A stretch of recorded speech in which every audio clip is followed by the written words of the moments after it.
नमस्कार, सौगंध टीवी देख रहे हैं आप। मैं आपके साथ शिवम चौबे। जिस तरीके से हमने देखा बीते कुछ दिनों में ग्रैंड मास्टर गुकेश ने एकदम शानदार तरीके से अपनी परफॉर्मेंस के ज़रिए वर्ल्ड चैंपियन बने, जो अपना बचपन का सपना था वो पूरा किया।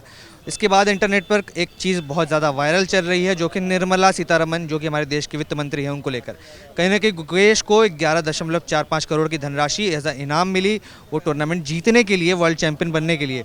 उसके बाद ये खबरें सामने आई कि जब गुकेश उस मनी को अपने अकाउंट पर लेंगे तो कहीं ना कहीं उस पर लगभग 4.5 करोड़ का टैक्स लग जाएगा।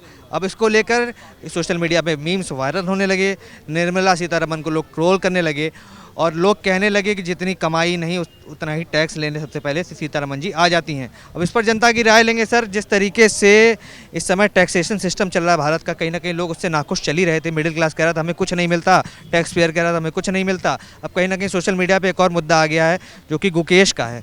वर्ल्ड चैम्पियन बने, इनाम जीता, उसमें से 4.5 करोड़ का टैक्स। कितना सही लगता है आपको ये टैक्सेशन? नहीं, देखिए, जो सोशल मीडिया में बात चल रही है एक अफवाह है। वो जो बात कर रहे हैं भारत सरकार के एक वित्त मंत्री की बात है, तो tax slab, tax income tax officer बनाते हैं, कमिश्नर बनाते हैं। और टैक्स कौन कलेक्शन करता है? सीतारमण जी नहीं जाती टैक्स कलेक्शन, वित्त मंत्री है। वो फाइनेंशियल देश की नीड के लिए बजट पेश करती है। और सीतारमण जी के बारे में जो अफवाह उड़ा रही है, देश की गुमराह रही है। इससे पहले भी सरकारें रही है, वित्त मंत्री आपको मनमोहन सिंह का भी पता है। खिलाड़ियों की जो हद तक बात है, जो खिलाड़ियों का स्लैब अलग से बनता है, जो उनकी इनाम की राशि उसमें कुछ छूट का प्रावधान है। और जो टैक्स के स्लैब में आता है, चाहे हम भी है, हम LIC में काम करते हैं, जो हमारा टैक्स का रिपेट आती है, स्लैब आता है, तो उसमें हम कटेंगे। तो इनकम के उस पर टैक्स कटना वाजिब है। जहाँ तक इनाम की राशि है, और जो ऐसे वर्ल्ड चैंपियन आते हैं उनको खिलाड़ियों का अनुदान अलग से मिलता है, उसमें टैक्स में छूट अलग से मिलती है, तो उनको भी मिलेगी। तो सिर्फ एक ट्रेंड चलाना, इस देश की सरकार को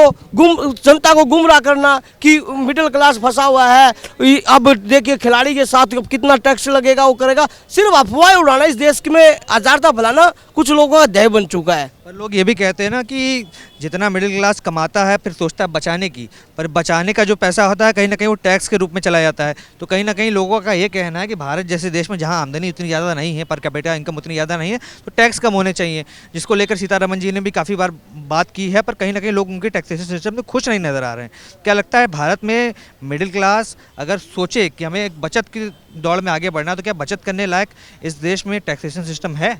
देखिए, जो टैक्स की जो स्लैब है, आज पहली बार ही ना, जब से देश आज़ाद हो, टैक्स कितनी पर 50 साल जिन्होंने 76 राज किया, वही स्लैब आज तक चल रहा है। अभी कुछ चेंजिंग हुई थी, नया आया था, तो उसके लिए जो ITR है, ITR कितने लोग भरते हैं? जो चुनिंदा कॉर्पोरेट घरानों को लीज पर जमीनें मिलती है तो उद्योग लगाने के लिए दी जाती है, ना कि उनके पर्सनली दी जाती। तो ये सिर्फ जब वो सत्ता में थे, जो सत्ता में रह के वो चेंजिंग न कर पाए, आज चेंजिंग की बात करते हैं, तो बड़ा दुर्भाग्यपूर्ण है। जो 50 सालों तक इंफ्रास्ट्रक्चर खड़ा ना कर पाए, आज वो इंफ्रास्ट्रक्चर की बात कर रहे हैं। जहाँ रोड बनने थे तो उस रोड गति से रोड नहीं बनाए, तो ये बड़ी विडंबना है। आज विपक्ष इतना हताश और निराश है कि उस लोगों को अराजकता फैलाना, इस देश की छवि खराब करना, विदेश में बैठकर करना। जो टैक्स की बात है, तो सर्वसम्मति की जब बात आती है, सर्वदलीय की बात आती है, तो ये विपक्ष नाराज रहता है और ना कि उसमें हिस्सा लेता, ना कोई सुझाव देता। सिर्फ इस देश में जनता को कि मिडिल क्लास, मैं भी मिडिल क्लास फैमिली से हूँ, मैं कोई हाई फाई सोसाइटी का बंदा, मिडिल क्लास में मेरा भी टैक्स कटता है, मेरी मिसेज भी रिटर्न भरती है, GST भी भरते हैं हम।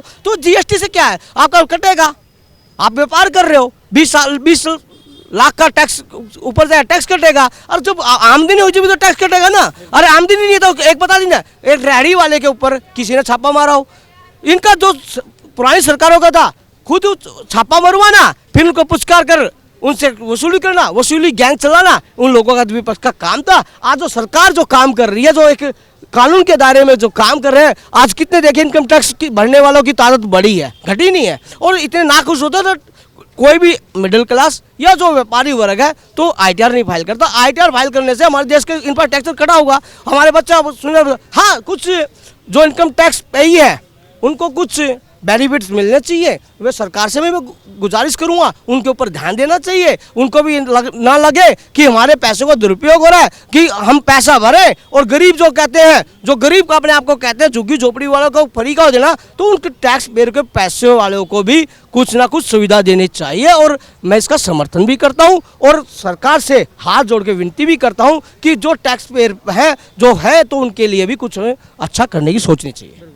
तो जिस तरीके से देखा सोशल मीडिया पे जो लगातार मीम्स चल रहे थे, जो कहीं ना कहीं बता रहे थे निर्मला सीतारमण जो देश की वित्त मंत्री हैं, कहीं ना कहीं टैक्सेशन सिस्टम को लेकर उनके ऊपर सवाल खड़े किए जाते हैं, उस पर जनता अपनी क्या विचार रखती है आपके सामने हमने रखा। अब आप क्या विचार रखते हैं इस पूरे प्रकरण के बारे में हमें कमेंट सेक्शन में ज़रूर लिखें और तमाम ऐसी खबरों के लिए बने रहें।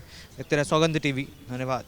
आप देख रहे हैं सौगंध टीवी, सौगंध वतन की।